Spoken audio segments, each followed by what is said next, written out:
set expectations up front, hire based on your values, align vision, measure, inspect, do not expect. Hey, welcome back to another episode of the Growth and Scaling Podcast. I'm your host, Todd Westra, and today's guest is phenomenal. You're going to love this episode because it is somebody who is speaking to a topic near and dear to my heart, which is marketing, but also a man who has not only been through marketing, digital marketing from the beginning, but also has been through the journey as employee, as a partner, as a co-founder, as a founder, and now as a recently acquired business owner. I love all those steps. All those stages are fun stages in someone's growth. And while you may not experience every one of those roles, it is fascinating to hear a conversation with somebody that has. So I challenge you to listen to this episode with an open mind and understanding that this man has been through almost every type of role you can have in launching and growing an agency or business, and in the growth journey from all aspects, all sides of it. I love it. You're going to love this episode. If you know someone that needs to hear it, make sure they get shared this link and you share that out to them, and like and subscribe. This is a fun journey. You're not going to want to miss it. Thanks for being here. We'll see you on the flip side of this interview. Hey, welcome back to another episode of the Growth and Scaling Podcast. Today, I am super stoked to have with us a special guest who not only has grown and scaled his own business, grown and scaled other businesses, but he also has done the unthinkable. Acquired, joined forces with another company. So, Kent, give us a quick intro. Who are you, and what do you do with your business? Yeah, well, thank you, Todd. It's an honor to be on your show and look forward to chatting. So in the briefest possible way, my background is that I'm a marketer, PR professional turned digital marketer back in '96, and by '99 I co-founded my first agency. Since then I've been at 10 agencies, co-founded 2, founded 2, and it was getting fired from 2, of which I was mid to senior level executive or founder, that pushed me to do my own thing. Wow. And after 22 years, I sold my agency, Anvil, to a Midwest-based agency called Deksia last March. So now I went from being a sole owner, proprietor of a boutique agency to being head of marketing or chief marketing officer for Deksia, a much larger agency, 4 times larger, and helping them grow is my primary focus right now. Love it. I love it. You've worn a lot of hats over the years. Correct. Yes. I mean, originally it was just an agency marketing guy, and then a co-founder, and then running my own agencies over somewhere at the same time. But basically, I've done all the operations from scratch, all the marketing, all the sales, and some account management. And now all I'm is mostly that thought leader role for Deksia as I build awareness, interest, and help drive MQLs for the agency. I love it. That's awesome. So tell us, I mean, a lot of agencies focus on very specific group sets or group, client types. How has your transition from Anvil to Deksia, same type of model, or who are you servicing? So Deksia's passion is small business. In fact, as much as I spent most of my career trying to get fewer larger accounts, they want many smaller accounts. It's a lot more work, but it is their passion. So I love working with entrepreneurs and small business, enough so that I mentioned I've been involved with a couple agencies. I started Anvil in 2000, started bringing on full-time employees in 2003, and by 2008, we'd worked ourselves up the hierarchy of digital marketing to be one of the first, one of the biggest, one of the best, and then also ran. And I felt like I was servicing these higher end clients fairly successfully, but I was losing out on helping small business and entrepreneurs and agency partners that I'd priced myself out of. So I launched a second agency in 2008 called Formic Media, Anvil's sister agency. They were downstairs, same building. Eventually we all came together. And after 5 years of building that to beyond $1 million in revenue and a handful of people, I realized I actually needed those people at Anvil. So while Formic was growing, Anvil was stagnant and struggling. So I merged them back in 2014 and used that momentum to help clean up the company and decided to finally sell in 2022. Now, you said some things that are interesting along this journey here that I want to touch on. First of all, you said digital marketing, and you also said 1996. Now, a lot of listeners weren't even alive in 1996 to know what that meant. Oh, tell us what that meant, because 96 was like, I just barely heard of email for the first time in 95. Yeah, so it's all serendipitous, and this is in my article that hopefully you'll post, my 27 years of business advice as an entrepreneur and as a marketer and a business owner, is that I started my career in high-tech PR in 94, and I moved to Portland. I knew one person, my cousin, she had an extra room in her apartment, so I became a roommate, and almost immediately as I started this high-tech PR firm in Portland, they were like, oh, we're launching a online community builder. They didn't even know how to call it web development at the time, back in 95. And I instantly volunteered to help. I thought it was intriguing. And after a while, I was the first to volunteer to do their PR in exchange. So we would get a website, I'd do their PR.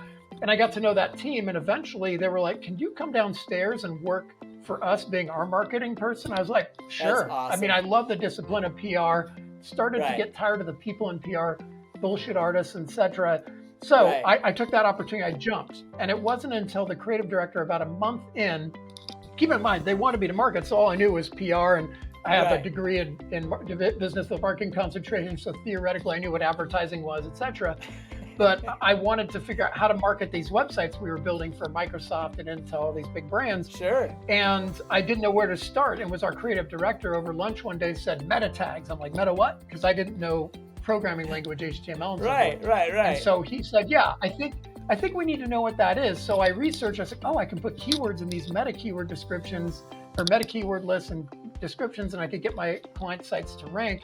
And so I started my career in digital marketing by just trial and error, following some discussion lists. There were no publications that were specialized in it. There were no conferences. There were no books. There was nothing.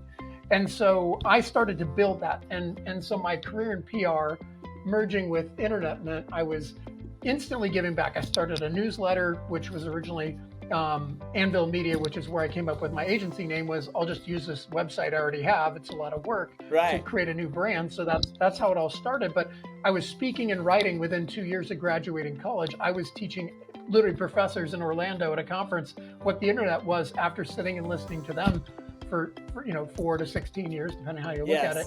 Yes. So I knew something was different, and I just ran with it, and just trial and error, self-discovery, talking and meeting smart people. That's awesome. But there were no conferences, no books, no nothing. No, there really wasn't. And I remember, I can remember those days. And I remember starting my first businesses with a pager and not even having a website. And so I think that we've come a long way. Now, in your journey, though, as you've seen this whole thing grow from, initially just putting meta tags on words and in articles and on pictures to where you're at today, what's been your favorite part about that journey of not only digital marketing, but your ability to kind of assist companies through that getting to know themselves online? So there's a two-edged, there's a double-edged sword in that question, because on one hand, I can tell you I've been an adjunct professor at Portland State, our local university here, for over 20 years. And awesome. I've been teaching search marketing, SEO, all that for like 16 of those years. And honestly, the material I created 16 years ago, despite changing 30% of my curriculum every year, the fundamentals have not changed. So part of it is, on the plus side, it's been nice to say, hey, we kind of got it right the first time. It's all fundamental marketing, and there's just new channels and some new evolution of those channels. Like social media has changed social search more than anything else until AI came along. And obviously that's changing things radically, and we'll see how that susses out. But the other side of it is that this industry, digital marketing and marketing in a digital age, is insane. And so one thing that I've done that I've been really enjoying my passion is educating and entertaining others as I educate them about what's going on. I was just in Quito, Ecuador, teaching entrepreneurs in Ecuador through the U.S. Embassy entrepreneurship and marketing. And I realized this is my passion. But one thing I've been doing for the last 15 years is each year I'd pick a new evolving or emerging trend. If you think back 10, 12 years ago, it was like video. And then it was podcasting and like what we're doing now. And then maybe it was mobile and it was voice search and it was everything. So 3 years ago, NFTs. 2 years ago, Web3. This last year, it's been chat, GPT and AI. So each year I try to keep something, try and get on the bandwagon on something ahead of the wave. Like I wrote it originally in 96 when nobody knew what the internet really was or could do. I've been doing that each year in a small way. And that's what I enjoy, is helping people. Like today, I'm going to tell the wine industry what they need to know about chat and GPT-4 and what does that mean for your business or for marketing. And I love being in that place. And it keeps me sharp despite some fundamentals not changing much. It's still a very dynamic industry. I love it. And on that point, I would love for you to speak to this. A lot of people feel like marketing is very specific to an industry. Yes, there are unique things that need to be thought of in each industry, but how do you feel like those fundamentals change from industry to industry? How much of that is consistently pretty much true across the board, and how much is unique to an industry? Well, I would say in general, oversimplifying, I'd subscribe to the 80-20 rule. I'd say that 80% of the fundamentals do not change by industry, and there are a few major exceptions. So for instance, we've had, I can't mention these large footwear brands globally based out of here in Oregon, but, or big technology chip makers, et cetera. But I've worked with B2B, B2C, high tech, low tech. Small individual startups with multinational and global organizations. And the biggest differences are whether you're consumer targeting or targeting, business to business. But after that, it really doesn't change much. And those exceptions are, in my experience, higher education and then medical/healthcare with HIPAA and other compliance issues. But generally speaking, I don't pivot radically from marketing a wine. And alcohol does have some restrictions, but otherwise, the idea of marketing a product, whether it's wine or a shoe or software or a service in the B2B world, one of the myths that I love to dispel is that people that come from the consumer world and have come into the business to business world say, I know consumer marketing and, it's complex. And then the B2B folks where my roots are, I'm like, it's so much more complicated, 10 to 12 touch points versus 3 to 5 touch points, more decision makers, higher price points. But the biggest mistake that B2B marketers make that B2C marketers could take advantage of is the fact that as a business owner, as a senior executive, you're still a human making human decisions based on human emotion. It's not all facts and feeds and speeds. So consumer marketers can be effective B2B marketers, but they have to be more patient. They have to be far more educated on what it is to run a business versus a consumer buying perfume or a shoe. There may be just a few touch points that make that sale work. And again, no disrespect to the consumer marketers out there, but I've seen far greater success for those that can master B2B sales, because it's so much, I find, more complex and frankly harder, more difficult, have seen great success because not everybody can market B2B, but good marketers can market B2C far easier in my experience. Totally. Hey, this is Todd again. Thanks so much for enjoying this episode of the podcast. I am so glad you're here, and I just wanted to take a few seconds to tell you about a program that we have assembled with a lot of our podcast guests and a lot of people who are listening to the show who are feeling the same way that they do. There's a recurring theme. You'll hear a lot of these founders talk about, I couldn't have done it without my team. I couldn't have done it without a support group of peers. I couldn't have done it without having someone to talk to that understood my feeling of isolation as an operator of my business. You see, you're not alone. It is hard running a business, and it's even harder when you know you can't express all your deepest concerns and frustrations with your executive team. It makes them nervous. It gets them scared. You don't want scared people on your executive team. So where do you turn? the Captain's Council is where you turn. The Captain's Council, it is an organization that we are put together with podcast guests, as well as people who are listening who are in the same boat. You see, peers are the only ones that can give you the type of empathy, the type of advice that only a founder or operator know and understand. Go check it out at captainscouncil.com. I know you're going to love what you see there. We have put together an organizational structure that has small group settings, a global community of founders and operators, as well as monthly and quarterly in-person events. You're going to love what you see there. I can't wait for you to check it out and enjoy the rest of this episode. I would have to agree with you there.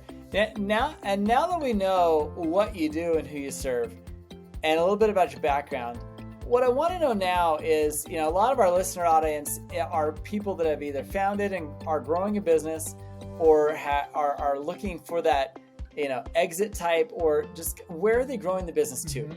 And you have now taken the role of marketer employee, marketer co-founder, marketer my own agency, multiple agencies, combine them, and now you're part of another agency in another journey, kind of, so to speak. Along those different roles, as you built Anvil and you were growing that out and you recombine it with another brand and stuff like that, I guess, how do you recommend, or what is the way you looked at not only the growth strategy of that business, but also what did a potential exit look like for you? And do you feel like you accomplished that, or do you feel like there's something bigger in what, tell us about that kind of mindset that you kind of went through to grow and build. Yeah, so I'll start with my first bit of advice that has done well for me. And I just did a presentation in Quito, like these 15 lessons in 27 years as a kind of more or less an entrepreneur and a business owner. But one that I didn't include in there because I had only so much time, is I founded and grew my business and made business decisions based primarily on our core values, right? And then secondarily on a bigger vision and mission.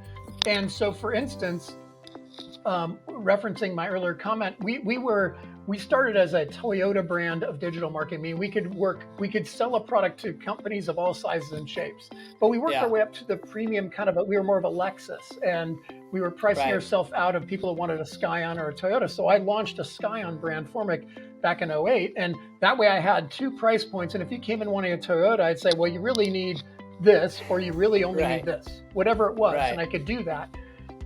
But it really helped. When I had to make tough decisions, I would look at our core values, whether it was hiring or firing people, hiring or firing clients, who to partner with, all of that. I find that businesses that are true to their core values are exponentially more successful. And none of my values were, there's only one value about growth, and it was growth mindset, growth mindedness, meaning I found that if I didn't hire people that had a growth mindset, I was not successful, because they believe that you're given this body and this mind, and that's all you got. You're limiting your IQ, your EQ, your physical strength, and we know that's not true now. Science shows that you can gain any and all aspects of your to some degree or a large degree. So I found that when I hired people with a growth mindset, we grew together. I also found that I find that you cannot create passion in individuals, but you can fuel it. You can help them find their red nose, find their fog, and put it together and make magic. But they have the red nose. You can't make up their red nose. It is what it is. And I've struggled. It's like, a girlfriend or a boyfriend trying to change, or husband or wife trying to change that other person. You can bring out the best in them. You can diminish the worst, but you can't change who they are. So I learned that. And then so passion had to be inherent, and then ideally I understood it, that they had a growth mindset. And the last was a commitment. I had huge problems with Anvil over the years. I reinvented and blew the company up and rebuilt it entirely in 2013. And that's why I ended up merging in 2014 the two companies. I needed, once I got rid of all the chaff and the garbage, whether it was people, clients, or processes, I ended up with too light of a company. So I brought Formic and Anvil together, and that really strengthened it up. but is Love it. commitment. So I wanted to hire and employees and bring on clients that were committed to their craft, to their team, to each other, to their discipline, to their career. And I found that in Portland, if you've seen Portlandia, I was living from 2010 to 2013, all the cliches of millennials times Portlandia times 10, of people wanting to retire at 30, of people that felt entitled to certain things. And Yes. what I will make this before any millennials throw me under the bus. Most valuable lesson, also not my 20 years of lessons, is there's a difference between a millennial age person and a millennial mindset. And by millennial mindset, I mean everything you've ever heard or experienced that is the worst part of a certain generation that it's been associated with. Is I had Gen Xers with a millennials mindset, and I eventually finally figured out how to hire millennials without the millennial mindset, meaning all the best of a millennial without any of the bullshit. And those are the people that I brought into Deksia. But it took me 20 years to find them. It was really, it's hard. It's hard to find them. It's hard to know what Gen Z is turning into. It's an interesting comment there. I really appreciate that, and I resonate with that, because I've hired millennials who have been very Gen X mindset, and I've hired a lot of Gen Xers who were just like so entitled that, hey, I'm Gen X, I'm here. Well, what else do you need? It's it is tough. Exactly. So talk to us about your biggest challenges. In growth and scaling is not easy. What have you hit as far as a roadblock that you thought was just like, crap? Well, I'll give you stitched together four tips and one experience. And when I mentioned the company I hit a crisis where Google, our reps, and we were a big spender with some $1 million monthly spends, and we had some high profile people on the team. Yet I had Google and my own employees saying, we're outdated. We haven't evolved with the times. And I won't go into too much, but I finally figured that out. And I was like, I don't even like coming to work. I was making more money at the time than I thought I'd ever make in my life. And I was miserable. Right. Didn't respect my team, didn't like my clients, was losing passion for the discipline that I really was here, from the ground floor up. And so the first tip, I think, kind of working backwards, is that my greatest enemy was my success. And by that, I mean, with the kind of money that was coming in the door, I had zero motivation to look for cracks and problems. So I thought I was in a Ferrari cruising down the freeway with the top down, with beautiful women in the car with me, and everybody's looking. And I realized it was a old Ford Escort with, bailing wire and hamsters under the hood. But I was going fast enough, I felt the breeze, right? Yeah, and so once I looked at it and realized the money is good for now, but the money will drop like a cliff. So I took a hit in order to rebuild. And so that first lesson was that success was my ultimate failure, because I was not motivated to look and identify problems that were impacting me now or in the future. And so working back from there, I started to put accountability in place with my team. You are accountable for this, this, and this. The problem was that wasn't out of the gate. So I couldn't change people's expectations when they've been with me 5 to 10 years. And so I wrote a credo and said, you're in or you're out. And they all left. They're like, no, I had no accountability for 5 to 10 years. You can't change the game. Fair ask, I suppose. So we parted ways. And then I brought people in that were like, why wouldn't I be accountable? That's table stakes. That's a requirement so they were aligned with passion, growth mindset, and commitment. So we didn't have a problem. But it was from that day forward, I set expectations. We've set goals and metrics, and then we checked in. I inspected. I did not expect, because that was the other thing, is I hired great people and I got out of the way.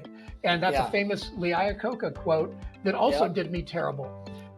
Because I truly hired smart people. The problem is I didn't set expectations. I didn't set goals and metrics, and I did check in. But if I wasn't checking in, I was just expecting. So part of the expecting is, if my numbers look okay, we must be okay. Well, how they were getting there was a little bit of magic, and also a whole lot of stress. They were burning themselves out without coming to me saying, I'm struggling, I'm not happy, I don't want to fail. And we could have fixed it, but they never did. They quit before we could fix it.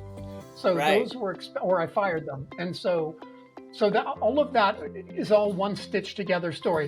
Set expectations up front, I love it. hire based on your values, align vision, measure, inspect, do not expect. Inspecting isn't micromanaging, it's having the check-ins and understanding we're all aligned, and then figuring out where the stucks are and helping them move those stucks out of the way.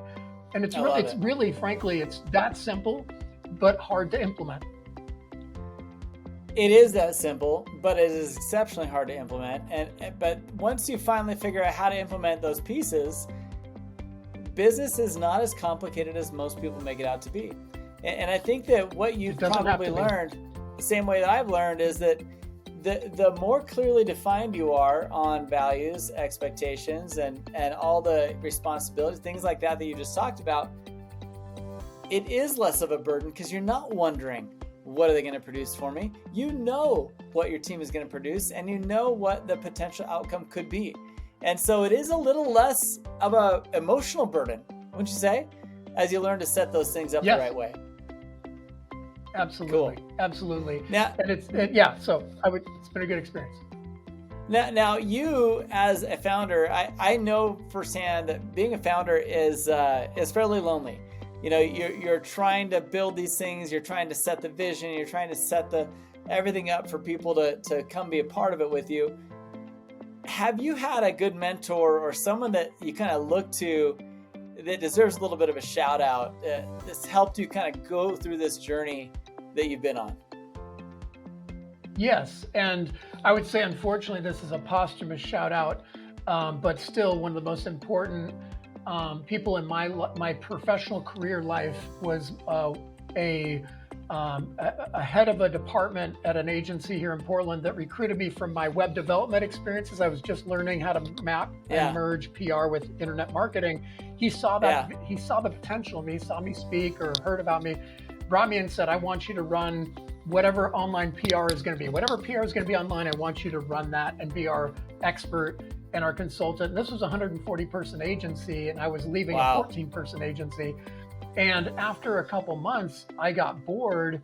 I said, the PR side doesn't get me. The ad side doesn't get me. The interactive side that was building websites, they didn't get me.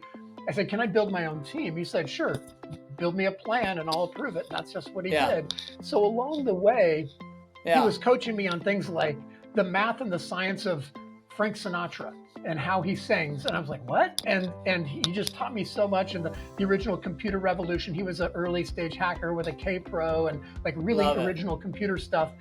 But he really also, more importantly, taught me how to run an agency, because he had gone through agency workshops and courses at Burst and Marsteller out of Canada in Toronto, and had moved back to the States. And he was like, these are your margins. This is how you run a P&L and this and that. So that when we launched, he left the agency after recruiting me, came back and said, I'm going to launch an agency. Are you in? First time I said no, because his life was kind of in flux, to put it mildly. And then 3 months later said, I've got my clients, I've got the other team members lined up. Are you in? I was like, when am I going to get to do a startup? So we launched in 99, and we had rocket, we went from 6 original employees to 36 in a year and a half, and working with some great clients and doing good work. And then we had a falling out. And that was also an extremely valuable lesson, is we let business get in the way of a friendship. And to this day, I still apply his learnings, and I miss him. He died of a heart attack at 42, and we never really got to reconnect and make it whole again. But I have my piece through his widow that he left behind, and we had a really good conversation about his intention for us to reconnect, which would have been great. But he helped me in invaluable. He believed in me when very few others did, supported my growth, guided me, and allowed me to do what I've done. Love it. Oh, by the way, his name was Ryan Wilson, and he was an amazing guy. Awesome. Not the Beach Boy. No, not the Beach Boy, but Ryan Wilson's are hard not to trust, Close right? Well, listen, I appreciate this interview. I love the background, the stories, everything you shared with us is very useful for most people on their growth journey. I have a link in the show notes of all of your articles you've been writing recently on reflections and the things that you've learned through the years. I love what you've done to put this together. I do think it needs to go in a book, so hurry up and get it in a book. And and listen, we look forward to seeing you in the future in running in your circles. Is there a place you hang out most often? Are you visible on social media? Sure. Yeah, I would encourage any of you to just Google Kent Lewis and either Deksia or Anvil, and my LinkedIn profile or my bio will show up, and connect with me on LinkedIn. You can follow me on the Twitter at Kent J. Lewis. Stay up on digital marketing and entrepreneurship. Love it. Love it. Thanks so much for being here today, Kent. Appreciate all you shared with us. It's a pleasure. Thank you, Todd. Hey, I hope that was enjoyable for you. I love the episode. I love the guy. Kent is a great businessman. He is a smart businessman. He has helped huge brands with some of their marketing, as well as very small brands. And I think that range of client type has given him a unique perspective on growth and scaling. He's a great guy to follow. He's got some really, really interesting articles. You do want to read the show notes. He's got a fantastic following. And I think that if you are looking for some inspiration in terms of what to do with your agency, how to grow your business, I highly recommend you listen to that. Thanks so much, and we'll see you on the next episode.